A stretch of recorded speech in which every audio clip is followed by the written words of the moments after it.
Hi అండి. ఈరోజు ఎటువంటి కెమికల్స్ యూజ్ చేయకుండా ఇంట్లోనే కాటుక ఏ విధంగా ప్రిపేర్ చేయాలో తెలుసుకుందాం. ఇది చంటి పిల్లలకు పెట్టొచ్చు, అలాగే బాలింతలు కూడా పెట్టుకోవచ్చండి. చాలా మంచిది ఇది. ఇందులో ఎటువంటి కెమికల్స్ యూజ్ అవ్వవు కాబట్టి ప్రతి ఒక్కరు పెట్టుకోవచ్చండి. ఫస్ట్ ఒక చిన్న గిన్నెలోకి ఒక 2 స్పూన్స్ నెయ్యి తీసుకోవాలండి. సో ఈ నెయ్యిలోకి ఒక 3 బాదంలు అలాగే చిన్న ఒత్తిని కూడా వేసి ఒక 10 నిమిషాల వరకు నానబెట్టాలండి.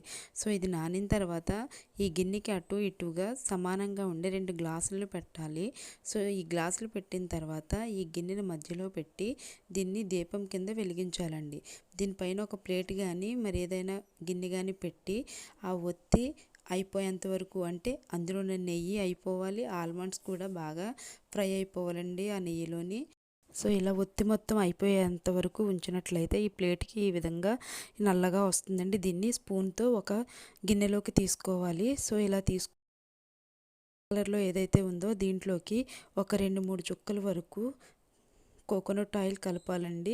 సో మన ఇష్టం అండి, అయితే కొబ్బరి నూనె వేసుకోవచ్చు లేదా నెయ్యి కూడా వేసి దీన్ని కలుపుకోవచ్చండి. ఇలా కలిపిన దీన్ని చిన్నపిల్లలకు కానీ బాలింతలకు కానీ యూజ్ చేసినట్లయితే కళ్ళకి చాలా మంచిదండి. ఎటువంటి కెమికల్స్ యూజ్ చేయకుండా ఈ కాటుక ఇంట్లోనే తయారు చేసుకోవచ్చు. ఈ విధంగా తయారు చేసుకున్నట్లయితే మార్నింగ్ పెట్టుకున్న కాటుక ఈవినింగ్ వరకు కూడా చెరిగిపోకుండా ఉంటుందండి. అలాగే ఇది వాటర్ ప్రూఫ్ కూడానండి. చాలా మంచిగా యూజ్ అవుతుంది. ఒకసారి మీరు కూడా ట్రై చేయండి. Thanks for watching.